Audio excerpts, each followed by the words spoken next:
Hey, good evening, everyone, and thank you for joining this month's live stream, Apparel with Purpose, Creating Belonging Through Connection and Care. Really excited about today's guest, Lauren Friedman. She has a very much aligned organization, Merch with the Perp, that I'm excited to dive into as the show goes along. Wanted to start off just by giving a few updates about Cherry Willow and our work. If you've been following along with our social channels, I'm sure you're aware that it is National Homelessness Awareness Month here in November. So we've been trying to put out content that educates people on the policies that are being enacted right now and how you can take action in your community. So if you're watching this right now and you want to be part of the solution, there was a recent HUD policy that is going against all of the data-backed solutions that Housing First philosophy embodies. Instead, they are trying to take away funding, which may directly jeopardize 170,000 people across the country and their access to secure housing. So if this bill does go through, that is going to be an extreme influx of people experiencing homelessness on an already burdened system. So a few things that you can do is reach out to your local representative. Call their office is always better than a canned email. But if you don't have time to make a phone call, go out to the National Alliance to End Homelessness. They have frameworks that can be sent to your senator, your congressperson, your local representative to advocate for the funding of Housing First solutions so that we do not risk losing all of this progress that we've made over the last 40 years in the homelessness industry. At Cherry Willow, we exist to help address that public perception change and really educate people that it's not failures of individuals, but systemic failures that lead to homelessness in the largest country in the world and the largest economy in the world. And so please, take initiative, take action in your community. It takes all of us in order to affect change, and your voice does matter. So please do those things. We also have some really exciting news on the Cherry Willow front. We've had a lot of partnerships that we are going to announce. So please continue to follow our social media pages. Chris does an incredible job putting out content for us. That's also educational and then also highlights the amazing organizations that we've partnered with and helps them further their mission and impact in their communities. I'm wearing my Pedal for Progress California shirt because we have the documentary that's going to be released this month during National Homelessness Awareness Month. Really excited for you all to be able to watch that. Humanity was the filmmaker that we partnered with, and Anya did an incredible job of capturing the stories of people experiencing homelessness and 5 nonprofits that we met along the way. So we also have another Pedal for Progress ride, which I'll be able to announce on next month's show. So stay tuned for more information about that. And with all of those updates about Cherry Willow, I would love to bring in, yes, it does, Shauna, appreciate you. I would love to bring in today's guest, Lauren Friedman, to talk a little bit about her organization, Merch with a Perp. Hey, Lauren. Hi, thank you. Thank you so much for having me. Yeah, absolutely. So I'd love for you to just be able to introduce yourself to our audience. For anyone that's joining from Lauren's audience, my name is Matt Fogarty. I'm the founder of Cherry Willow Apparel. We are a mission-driven nonprofit that works to highlight, use apparel as a way to get organizations' message out in the community. We are a fundraising, marketing, and branding partner, and also a content partner for nonprofits and businesses that want to support people experiencing homelessness. And I was really excited to learn a little bit about Merch with the Perp, as it seems like we're on very similar missions and very similar ways that we're executing on that. So Lauren, I'd love for you to introduce yourself to our audience here. Yes, thank you so much. And we really are on very similar parallel paths here of really helping humanity in a variety of different ways. Thank you so much for having me. And I love your mission and how it really aligns to what I'm doing. So I'm Lauren Friedman. I'm the founder and CEO of the Why Go Project. It's actually from a Pearl Jam song, Why Go? And the line is, maybe someday another child won't faz alone. And that was my original goal here, was to start a pediatric complex trauma nonprofit. And then as this vision evolved, I actually extended it beyond just the nonprofit into a full-scale enterprise-level business. So I have multiple lines of revenue and multiple businesses, and one of them is Merch with a Perp. That's Purpose, healing-centered anxiety relief tools and products, with a portion of the proceeds funding the pediatric complex trauma nonprofit, the WIGO Foundation. So Merch with a Perp is really simply that, and our mission is to help those feel empowered, inspired, get through each day, but also give back to the community, because everyone has something from which to heal, and not everyone has the tools or support that they need. So the WIGO project at a fundamental level is to educate, empower, and support others in just their journey of being a human. Being human is really hard. Yeah, that's definitely true. And certainly now more than ever, I feel like, community is really important. And so it's really cool that you're putting yourself out there and, really building that community. So I'd love to start off just by asking about your origin story and, how you got started with WIGO Foundation. And then also like the Merch with the Perp. I wonder if we have any similarities in terms of how we ended up utilizing apparel and merchandise to, help fund our missions and help get the word out there. So I'd love for you to speak on that. Yeah. Well, thank you so much. And so nice to see people are loving this. Thank you. So my trajectory is like a little bit different than others. I spent the last 20 years in advertising and technology, and I found out that when I was almost 40 that I was in lifelong survival mode. Both of my parents were therapists. I was in therapy since I was 5 after my dad's first suicide attempt, and nobody understood the mind-body connection until I was almost 40. So I was in lifelong survival mode, and on the outside, and even to me, it looked like I was functioning at a really high level. I had thought-provoking questions as a child, and I was told that I was a genius at around 2 years old. But I also was told at the same time that I was a shame to the family because I was throwing up from eating. So those were the things that kind of lived inside me my whole life, and it's positioned me for success, right? Because I'm always trying to prove myself, but it also positioned me for failure because I didn't understand why I was throwing up. Like, why would a 2-year-old throw up? I wasn't fat, right? I wasn't trying to be bulimic, but my body was reacting to the environment around me. So it took me all those years. And while I was doing that, I've lost my whole family. I've lost my job 6 times after M&A and divestiture. I've had a prolific but volatile career. I've had a prolific but volatile family life. And then I also had a prolific but volatile marriage for almost 20 years. My ex's family was actually stealing from us in the family business for the last 20 years.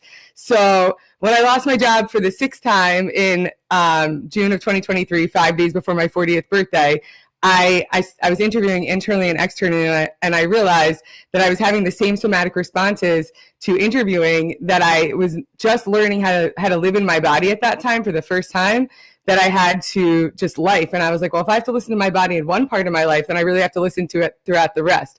So prior to that, I had already wanted to, when I got diagnosed with all this and I started going through my own healing journey, like I've lost and gained over 100 pounds multiple times. I have crazy stories. I've also like broken my arm 6 times as a child, 7 times.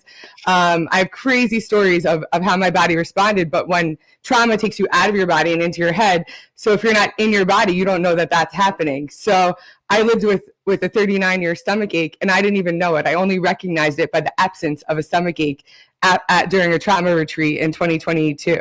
So when you start to peel back the layers of your life and you start to see all these things going on, you're like, hey, I want to help others, because psychotherapy wasn't helping to me, right? I needed a somatic level of therapy, and that's what trauma therapy does, and that's what healing at a somatic level does, because that's really the only way to heal. So my original goal for this was to start this pediatric complex trauma nonprofit, and I didn't have a name, I didn't know anything, but I knew I wanted to help kids because both my parents were social workers. I come from an altruistic family, and I knew that I've been involved in a pediatric cancer nonprofit for the last decade plus, and I knew that I wanted to start something similar, right, and model it. So my original goal was to keep my job in advertising and technology and then scale this. And when I lost my job and I was trying to figure out how to bring the for-profits and nonprofits together, this kind of came to light because I was wearing hats called that said, "Don't be a Richard," and people would stop me in the middle of the street for years before this, and they'd be like, "Where did you get that? Where did you get that?" And I was like, "Okay, cool. Like, people want this." I've always gotten stopped in the middle of the street. It didn't matter if I was 300 pounds or 150 pounds. People just want to talk to me, even if I didn't want to talk to them, you know? So I always knew I was going to do something with this. At first, I thought it was going to be a perfume that I was going to recreate called Reframe, which maybe down the line, but it costs a lot of money to launch a perfume. And I'm bootstrapping this. So as I started to bring things together and people were stopping me, like just when I'm walking, I was like, you know what? I always knew there'd be merch, but I brought it up ahead of time because I was like, people are asking for this.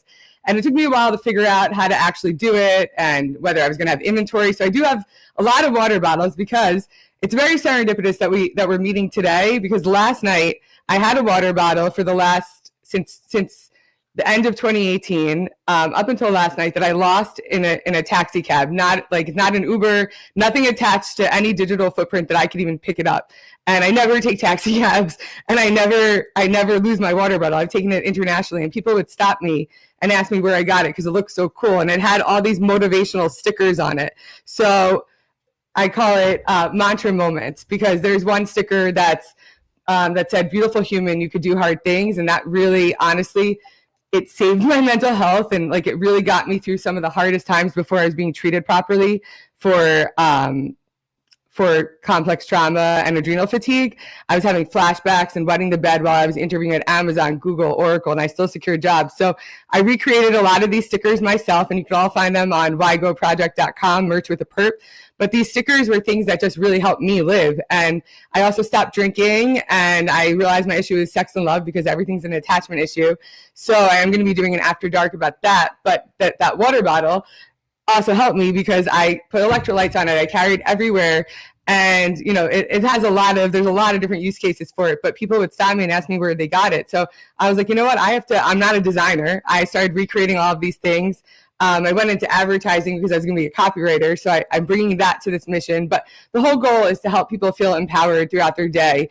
And mantras help. What you say to yourself matters. How you speak to yourself matters. And it may just look like a silly sticker, but when I lost my whole family, my job, I didn't know what was going on in my body. I was so scared. I couldn't drive. And I've never been had an accident. I've had crazy things happen that live in your body. I was able to, thank you so much, Shauna. I was able to lean on these stickers. I remember looking up during a workout and just seeing the sticker that said, "Beautiful girl, you could do hard things." And I've expanded it to human, right?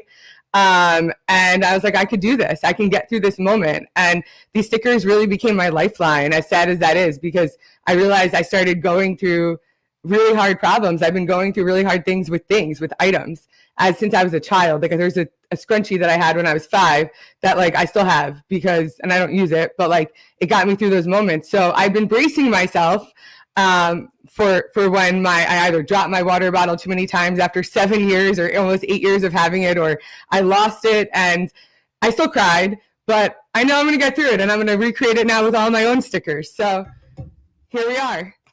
Yeah, that's quite the story. And a couple of things that really stuck out to me was, how you spoke about trauma. That is something that I feel like everyone can relate to in some form or fashion. Like, most people have experienced some level of trauma. Everybody has. And then like tying it into homelessness, that's an area where I work to help address perception change. Because most people, when they're thinking of homelessness, they don't necessarily think trauma.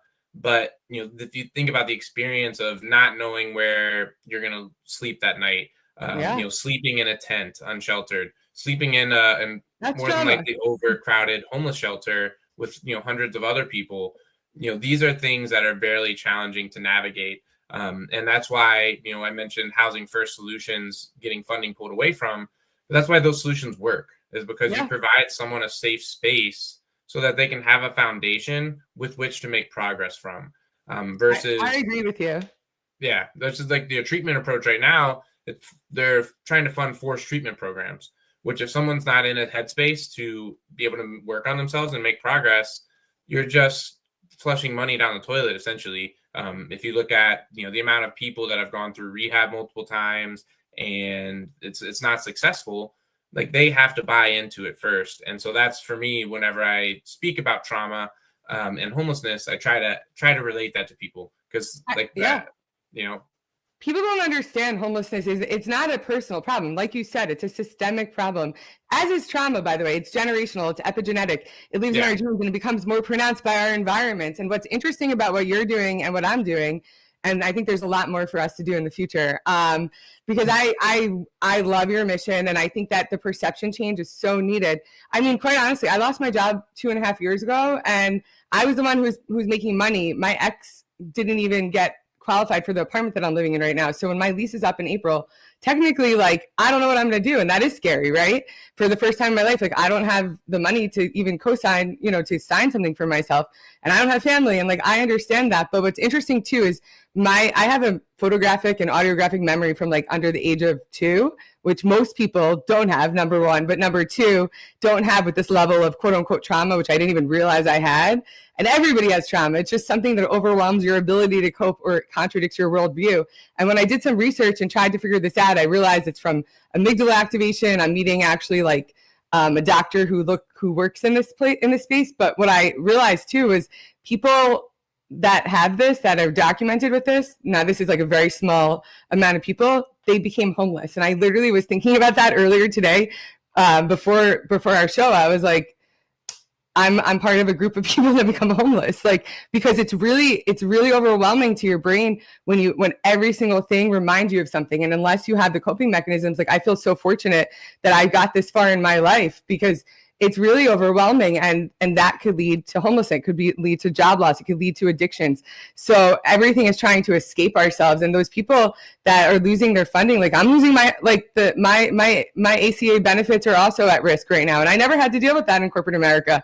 So it is really terrifying. And that doesn't give people a safe space to build a foundation. And when the government is trying to take away their monies, it's just like, what kind of society do we live in? If 50% of the population, men, which is like, I'm working with veterans, I'm working with men, I'm working with families, I'm working with all different groups of people, but I'm helping them find different resources through those things. I call myself the trauma translator in workshops and speaking engagements. But when 50% of our population is in crisis, what kind of society do we have? And then our government is trying to take away the only support that we have as a society. Like, how do people live?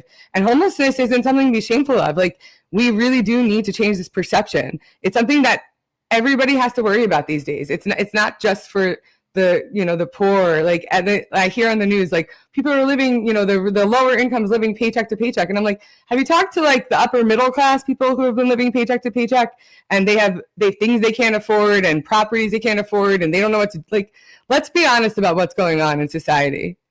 Yeah. I mean, and I think also when you look at, like our first topic of the day, is creating belonging, and connection builds every home. And it's like, I think a lot of the mental health and physical health, a lot of issues are tied into people don't feel like they belong. People don't feel valuable. And in our society, we're not deemed as valuable unless we're capable of creating a profit for either ourselves or someone else. And I think that is wrong, that from a societal standpoint, in the wealthiest nation in the world, we have the ability to create a free market. And by free, I mean a market in which everyone has housing, food, and healthcare. That if you're able to create a system where those are the foundation, then that is a free market, because then people can go out and create value and create abundance for themselves or others, but they have the security of knowing that they have somewhere to live. They have food to eat, and they have somewhere to go if they get sick. And that is something that, if you look at nations that have done the best job addressing homelessness, Finland is one of the examples. And that's what they did. They provided housing as a baseline, that anyone who wanted housing could get housing, no questions asked. And then they surrounded that with the support services, and they built community around those individuals. And that's what the housing first philosophy is about. It's about providing that housing and surrounding with community and support systems, so that someone can actually make progress and work towards becoming the best version of themselves. And I think, unfortunately, this administration, they're much more concerned about stoking division. They're stoking fear. And I think they're doing all of that in an effort to maintain control and maintain the status quo, in which the top and the wealthy people continue to funnel more and more wealth, more and more resources away from middle class, working class, and poor people and families. No, I mean, that's exactly what's happening. And one of the inspirations behind this is not just, you know, what everything you're talking about. I'm getting chills as I say this because my parents are shining down. So happy that you and I are having this conversation. So my dad grew up in the projects in East New York, and you wouldn't think me being a white girl who with this career with my background, you wouldn't think my dad grew up in the projects, but he did. And he was able to take advantage of every opportunity given to him, and he took himself out. He actually got into Harvard on a dare. He didn't go, but that's how smart he was. So, and that's the thing. And like, you generally, he was the only white kid in his neighborhood. And this is when, like, this is before Brooklyn. It was in East New York and Brooklyn. This is before Brooklyn was gentrified. He was like, like, things didn't really scare him, but he always taught me at a very young age. Like, we'd be driving through places, and let's say we went through projects, and he would be like, "Don't be afraid of the white man. Be afraid." He was like, "Don't be afraid of the black man. Be afraid of the white man." He's like, "The black man can't help where society keeps them, but the white man is what you should be afraid of." And the older I get, the more I understand him, and I'm really grateful for those moments because I'm doing this too to help those communities that have just been forgotten and neglected. And I mean, look at the veterans, look at what's going on too. Like, I mean, we could talk all day about what's happening at a federal level, but we won't have to do that. But the whole thing is truly is helping people feel less isolated. And that's my whole mission, is maybe someday another human won't feel as alone. Like, that's why I called it the Why Go Project, because I felt alone since I was a child, and I still feel really alone. And I reach out to people and I'm like, "Hey, I need help." And I still don't get the responses that I need. And, you know, I had to find it within myself. And that only can happen because I feel safe in my environment. But if I don't have a place to live, how do I have any stability in my life? So, and I'm not saying that's going to happen to me, but that's a fear that, like, when I was really unwell in 2021, I remember saying that to my trainer at the time, and he was like, "What are you talking about? You're not going to become homeless." And then I was like, and I started reading these like things about what people with my type of brain have. I was like, yeah, I could see how this happens, because people don't generally do well in school, and then it affects their whole life. And these are generational things that happen in society. And as a society, we have to be responsible for each other. We can't just be responsible for ourselves. It's just not how society works. Yeah, absolutely. And I mean, I think there are a lot of neurodivergent folks that, you know, the systems were not set up to empower them. I'm a big fan of history and philosophy. And if you look at like the education system, how it was constructed the way that it is was designed to create like factory workers and soldiers. And that's why there's a bell. Like, it was not inspired to create freedom of thought, to provoke curiosity. Now, I do think within the education system, there are thousands of wonderful teachers that are genuinely invested in their students. And, you know, like that, there's a lot of great people working in these systems that were not designed for success. And that's why if you look like internationally where the United States ranks in education, you know, we're not near maybe even the top 10% as the last I've checked. And, you know, a lot of that is because these systems were originally not designed to, you know, value. I think that like the Montessori education system, where it's more interactive, you're learning through play. You know, if you look at like the neuroscience behind it, we learn 20 times faster through playing exactly. than we do through, you know, lectures and reading. So I think that there are a lot of people that are working and now having that research. But there's so many broken systems in this country that I think a lot of people don't understand. We're created intentionally, and they're working as they are supposed to. Because 100%. They're benefiting the people who created them, you know, and they're highly profitable. What's interesting about what you just said, so my background is in advertising and technology. And so when I went to trauma therapy for the first time, I was like, why did no one pick up on this? Why have I been wasting the last 38 years of my life in therapy? Why did none of the therapists I lived with, none of the therapists they were friends with, why did no one get this? And what she said to me was, what fires wires. And I was like, what does that mean? And to me, the way I was able to understand it was based in technology. So everything we're talking about is still going to exist, right? We can't change the world overnight, but we could regulate our nervous systems. And regulating our nervous systems and taking care of our inner child sounds like all hokey stuff, but that is how we succeed. And that's what I want to bring to every person in society. I am working with veteran nonprofits. I'm working with autism people, because there's a big crossover between trauma and autism. Like, I was having sensory issues. I was having, you know, sensitivity to light, to sounds, motion. It was terrifying to me. And I never felt that way in my life.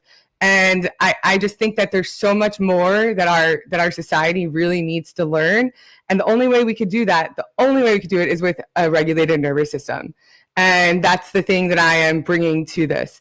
Because yeah, thank you so much, Tyrone. I can't read, but like that's the thing. That's what, as a trauma translator, I want to help people who are out of work, who are looking, who are like those homeless people need a regulated nervous system. They need a safe space, but they also need a place that they could also find ways to regulate their nervous system. So if you ever do something like that, I would love to collab with you on that.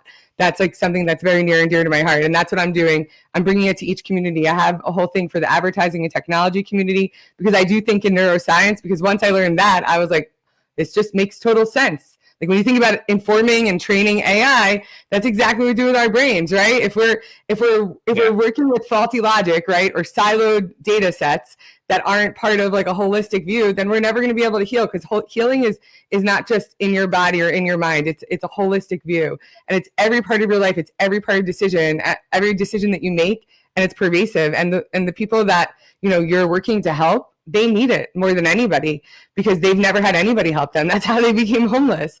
And like, how many vets that fought for our country become homeless because of their extreme trauma responses that make them incapacitated. Like I went to an industry event last week from my former industry. I went to 3 events last week, and the only one that I felt a trauma response in that I never felt before was in my previous industry, because I had lost my job so many times that when I started hearing about that content, I was like, oh my gosh, this feels like danger. And my body acted like I was being chased by a tiger. And I had to get the F out of there as soon as it was done. But I never felt it before because I never was in my body enough. So when people have the ability to regulate their nervous systems and get in their body, their whole lives can transform. That's something I would love to chat with you about offline, is how we could collab on that, because I think that could really help that community. Yeah, 1,000%. I mean, I've done a lot of research and reading and a lot of experiential learning because I've had a couple of loved ones that have battled different mental health issues. And so in order to learn, how to be there and support them, I wanted to approach it from a clinical standpoint as best I could and be objective. And so that's when, you do learn about like what's necessary to show up. And so for Cherry Willow, I created as a brand to stand for unconditional love. I think if we show up with unconditional love for people, that's what's necessary, especially if they're not in a place where they can love themselves. Exactly. But you have to love yourself first in order to do that, because I used to show up for everybody, but I didn't love myself. My talk track in my head was, you're fat, you're ugly, no one ever shows up for you, like all those things. And that was making me sick. Like it didn't matter how many, I was doing 14 hours a week of CrossFit, by the way, while I was almost 300 pounds, and I was starving myself, and I was taking 60 laxatives a night. And it was because, and it didn't matter what I did on the outside, right? When the talk track in my head is that. So it took me a really long time to love myself, and you could only show up for others once you could show up for yourself. And so I think that's the important thing here too, is that you were able to find, love for yourself, so then you could share it with the world, as have I. But unless you could love yourself first, don't try to love anyone else.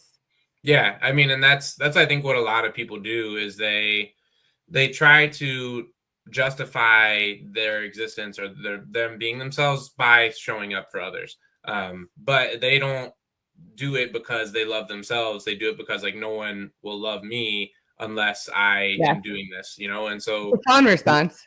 Yeah. And when we're able to reframe that and really just work on loving yourself and loving all of yourself, I think is really important. Like not just loving the good things or your positive attributes, but recognizing that, the things that you struggle with or your vices, they're part of who you are. And I think a lot of people, they don't allow themselves to process what they're feeling. Most people's mechanism is avoidance. And at least that I've come across with, especially when it comes to trauma. And you're like, no, I don't have any trauma. And they don't bring it to the surface. And then it just, it just boils up underneath, and it creates all of these other issues, whether that's anxiety, whether that's depression, weight loss, mood gain, weight gain, rapid mood changes. All of these things are because you're not allowing yourself to feel these emotions and work through them. And so that's where I've studied a lot of philosophy. Yeah. And, it's like you have to let yourself feel it. And that's Well, something no, that because I, people don't know how. That's the yeah, problem. Like I didn't know how to. I didn't know how to have feelings. I was told explicitly, like you're not allowed to have feelings. Your feelings are too big. Like after my dad tried to kill himself again, and in my car. So like I didn't have feelings, and not having feelings is what literally almost killed me. But the thing is I didn't know how to have feelings. So you need to teach people, right? Beyond like just like, hey, feel your feelings. You need to teach them how to do it in a way that feels safe for them, which is how nervous system regulation really helps. It really helps crime prevention. It's really like how we save our society and humanity and ourselves. yeah, yeah, I think, Everything you're talking about is so beautiful. and just like looking inward, and Yeah, like that's like box breathing is something that is yes, one of my favorite methodologies me for too. nervous system regulation, because you can do that in any setting that you're in. Yeah, And for those unfamiliar with box breathing, it's a 4-step framework where you breathe in for 4 seconds, hold for 4 seconds, breathe out for 4 seconds, then hold for 4 seconds.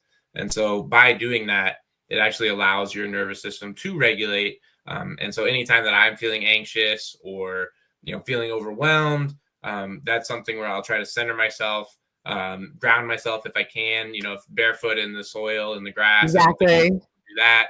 We're disconnected from the earth a lot. But these are all things that I've learned just through kind of having to navigate what are Yeah. these feelings, how do I let them out, and now this is what I want to do, is encourage others to kind of go through a similar process. I love that. That's literally my mission too. I actually have a brand partner that I work with called Camuso, and it's a breathing necklace that allows you to actually breathe out, take an inhale and breathe out slowly, right? Because that's how you stabilize and regulate your nervous system. So that's something I always have with me. Whether or not I use it is a different story, but I do use it. Another breathing technique that I like as well. Like I was afraid, like when I went, so I ended up having to go to a trauma retreat for 6 days in 2022. And when I got there, I couldn't even say the word heart, let alone touch my heart and my stomach at the same time or breathe out loud. That's how, and like you wouldn't know, I had a successful career. I was almost 40 years old. I've done so many things, but I couldn't do those things. I was so immobilized. Like I literally hated myself. I was so out of touch with myself. I didn't know what being in your body meant. And so I've done all of these experiential treatments, if you will, because you don't know it unless you do it. And one of the things, I also have a certification in yin yoga now. Yoga used to make me full of rage.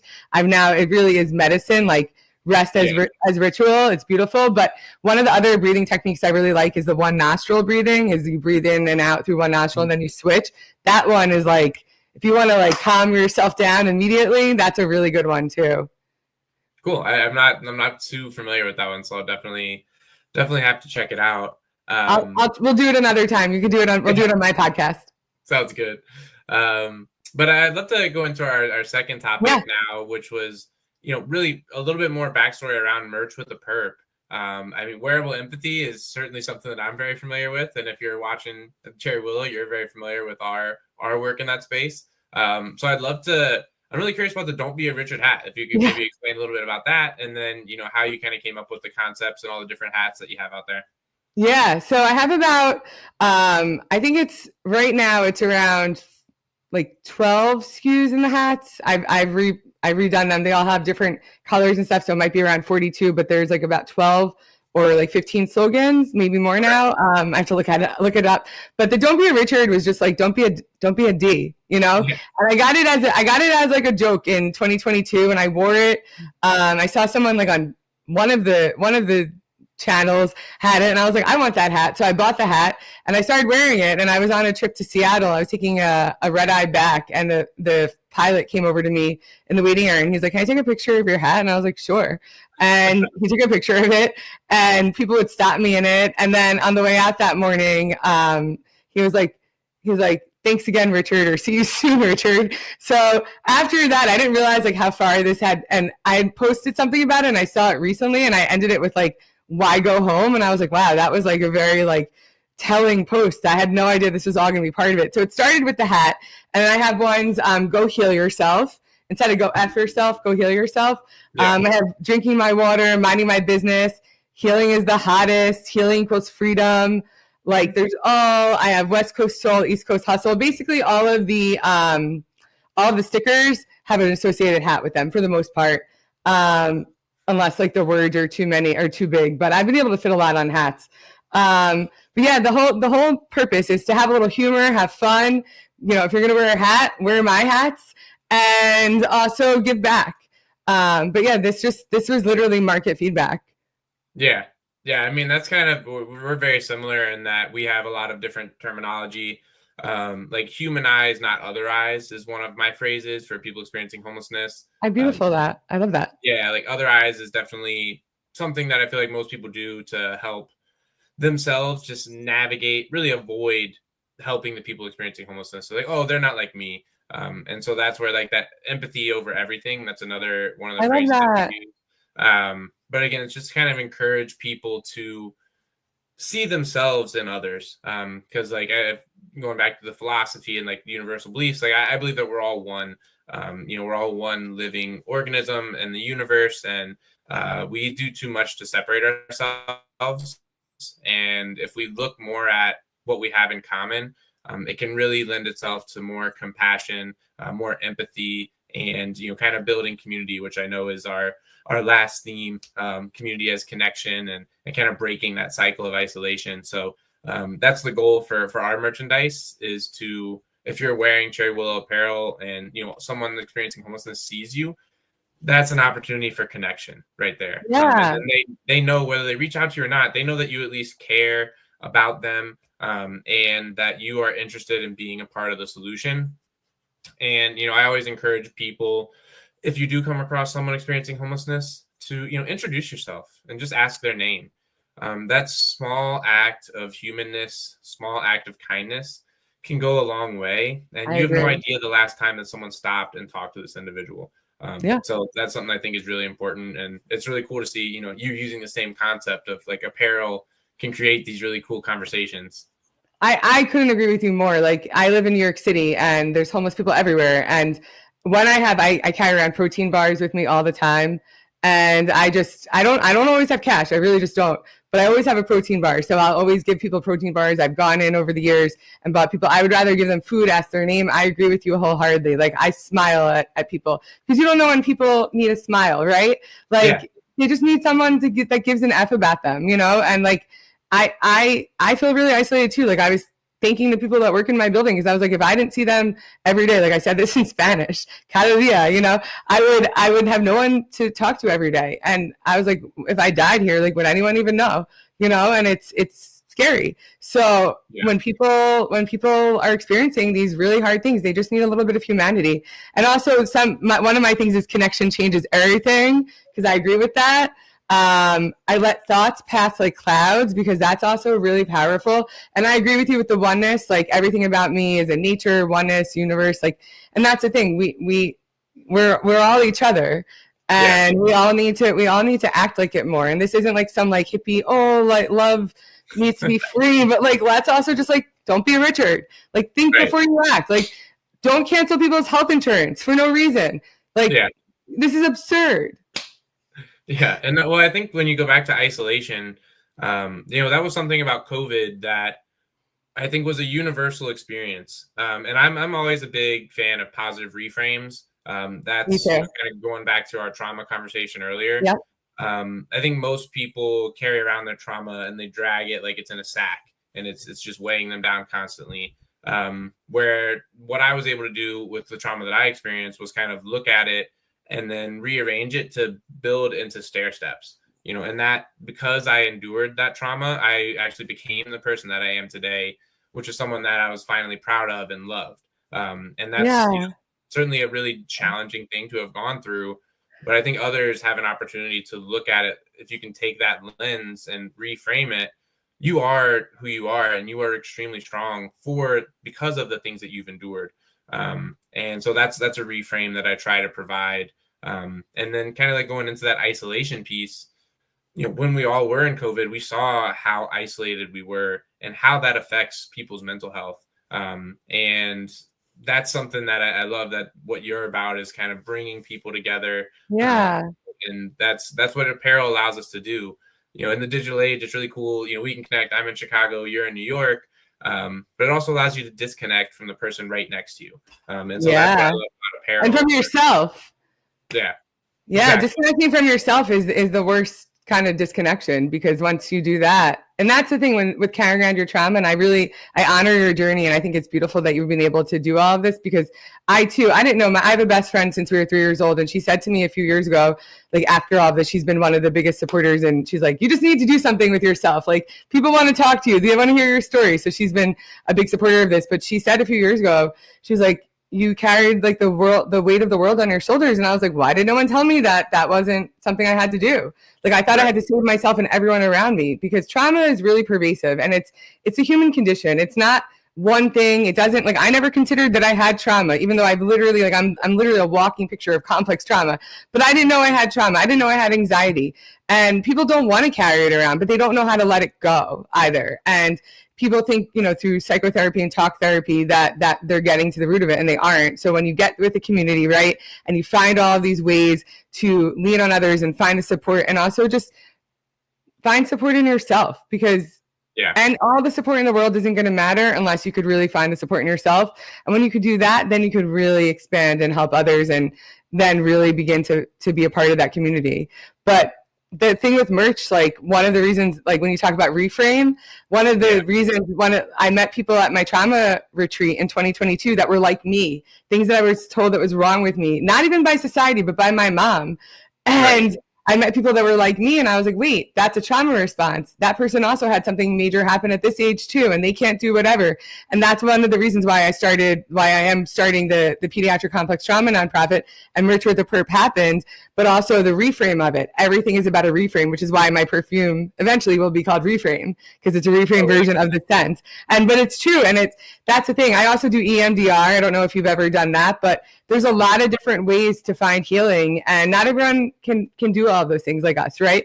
But you could just start with one small step. Like I heard you say something before that reminded me of, like, I call it a Seek Parvis Magna moment, greatness from small beginnings. And it's like one small thing, whether it's breathing or just like thinking about things differently, like, and that's how you can help yourself, so you then can help others. But I think it's beautiful that you were really able to alchemize your journey into something so beautiful. And really, there's not a lot of people doing what you're doing. There's really not. It's really a beautiful mission that you have. I appreciate it. Yeah, it was certainly something that, I wouldn't have signed up for had you told me that, like, this is what I was going to go through. But you're so good. Yeah. But I'm proud of myself that I was able to take it. So I actually have a book that I'm working to get published as well. It's titled Ego, Death, and Enlightenment. And so that was kind of like what my experience was, where this trauma that I had been carrying, this burden that I hadn't shared with anyone, and I didn't share because I didn't want anyone else to get hurt. I was trying to protect the people in my life that I loved. And because I was able to compartmentalize, like, and attribute any of the negative actions towards the mental health or towards the disorder, because I still wanted to show up. And that's how I learned how to show up with unconditional love.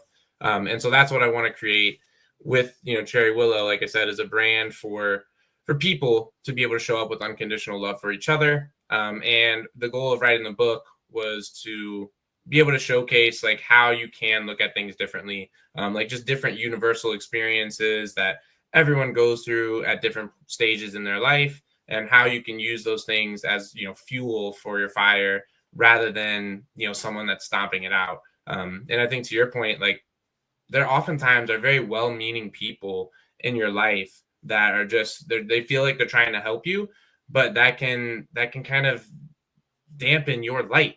If your light is not valued by society or people, your dream, people tell you it's unrealistic. But if that's who you are, and expressing who you are is instead of received with, praise and with support, instead you're shunned, I feel like that can cause a lot of people to be very confused. And then I think we wear masks a lot. People walk around and they're acting as what they think they should be in society, rather than taking the time to figure out who they are. But there's not, and that's the thing, like, no one has the connection to themselves, because you need to be connected to yourself to understand that. But everyone's self-abandoning through all the different ways, whether it's work, fitness, jobs, family, having to stay busy, traveling, whatever that looks like. And to your exact point, like, a lot of people have that exact story where they felt like they don't want to, I still have a lot of people in my life that they cannot share their deepest, darkest things, because they don't want to ruin the things that are happening, the people that caused it. And people are well-meaning, right? The best intentions, it's a, I forgot, I was literally thinking this before, but like the road to hell is paved, is paved with good intentions. And like, it's all the people that hurt you, like they only know hurt, right? So they're like, hurt people. And unless they have the ability to heal, they're going to keep having those same cycles of dysfunction and pass it down. So I'm a generation breaker, cycle breaker. So are you. And that's the thing, is that people do need to release those deep seated beliefs about themselves, but also those secrets, like speaking your truth, not living in shame, because it will kill you. It lives inside you, and it will destroy every part of your life. And I talk about ego death and my journey of enlightenment as well, because I've literally like lost everything, and I've had to find ways to feel good about myself when I don't have my job anymore, and I don't have all the things that so I totally agree with that. And I love that that's what you're doing. And I think that, Cherry Willow is a really special mission. And I think there's a lot more for us to do. I'm really excited about this, because I'm also writing a few books myself. I have a lot of things I'm working on that are all coming together. I had to also, I also did my own divorce. Oh no, I was just saying, I just had to do my own divorce late. Oh, sorry. You're good. I think there was a lag on my end. Oh, I was just saying I was a little bit busy, so I had to do my own divorce earlier this year. So now I'm all fully set for all the partnerships. Yeah. Well, I mean, it's, it's interesting, because that was my process where, I stripped away everything that I thought made me who I was, because I was trying to give a relationship with the mother of my children every opportunity to be successful. And, what it came to was this place where I like to describe it like the Lego movie. I don't know if you've ever seen that, but they go into Emmett, the main character's brain, and like it's blank, like just white. And that's kind of where I got to, where it was like everything that I thought made me who I was. Whether that was my identity at work, my identity as a sports fan, my identity as a friend or a brother, or golfer, whatever the case, I realized like those things didn't make me who I am. And that's how I found myself. And so it was a really, really cool experience. And to your point, like when I kind of shed that emotional weight of having to be all of these things beyond myself, it was amazing just like how things started to change for me, and how I was able to overcome challenges and difficult circumstances. Like I started Cherry Willow shortly after being laid off from a business intelligence startup. And, it was the best job I had ever had. I would love the people I was working with, was making the best money I ever had. And so a lot of people, would have taken that as a bad thing. Like, oh, it only lasted 6 months. But I think it ended up being the best thing that ever happened to me, because as a result of that job, I got connected with, the best sales leader that I ever worked with. I got connected with my co-founder of Cherry Willow. And I wouldn't have had the courage to go out on my own if I had the security of a job. And I feel like jobs, it's the illusion of security, right? And that's what I think a lot of people, certainly like my parents are like, no, get a job, go to work for 40 years, have insurance, and maybe you'll be able to retire someday. And I think that version of the American dream is no longer realistic for, many people. And that's why you see a lot more people going out on their own, and especially like creating content, the content economy, and like our attention is the product now in a lot of ways. And, to your earlier point, so many people there's so many distractions out there that can prevent people from doing that work and actually becoming themselves or being connected with themselves. And so it's really cool to be connected with you and doing similar work and encouraging people to, love themselves and be the best version of themselves. No, I love that. I love everything you said. And I love that your children have been able to witness your own growth, because that to me, like leading by example, you could read things as much as you want. You could see as many things, but until you see somebody, actually do it in front of you and lead by example in real time, that changes everything. So your kids are very lucky that they got to witness your growth and your own expansion. It's a beautiful thing. I appreciate that. And yeah, it's certainly something that I'm proud of, and it can be challenging for them to understand, because obviously a lot of things have changed since living in two houses, but thankfully have an incredibly healthy co-parenting relationship with their mom. And, it's great. They're thriving in both households. Getting through that transition period was a little bit challenging, but it's definitely been the best for all of us. And I'm really excited about, being able to both of us have a healthy foundation to build from. And so I wanted to we're getting towards the end of the show here. So I wanted to ask you about imagining a future, where belonging is the norm, not the exception. And like, how do we go about creating that future? And if there are viewers that are watching this that want to be a part of it, what's the best way for them to get involved? Yeah, I mean, I think that what you and I are doing is taking the first step. But I think honestly, everything starts with nervous system regulation. So regulate your nervous system. If you want to learn more, you can find out on whygoproject.com. I have actually a dysfunction junction dictionary where you could find all the different terms that we spoke about and more, so you can educate yourself a little bit. But there's a lot of different ways to get involved and feel less alone. And it all starts with a better society. Really all starts with you and regulating your nervous system. Yeah, I love that. And yeah, just I want to encourage anyone out there that if you feel like you don't make a difference or can't make a difference, that could not be more untrue. Like you can do anything that you put your mind to. But it all starts with, doing that work, learning about yourself, loving yourself, your whole self, and then being comfortable enough sharing that with the world. And that's something that it certainly can feel uncomfortable at times, but that's something that I reflect on a lot, where growth and comfort, those are not intersecting circles. And if there's a philosopher, the line is like, if you're not growing, you're decaying. So like you can always grow. And by putting yourself out there, having those new experiences, that is the best way to grow. And if you're not failing, you're not learning. So don't be afraid of failure. Don't stay in the comfort zone. One of my other phrases is like, the comfort zone is where people begin to believe that the best things happen in the next life. And so it's like, step out of that comfort zone and just live life to the fullest each day. Yeah. While also making sure that you're listening to your body. Yeah.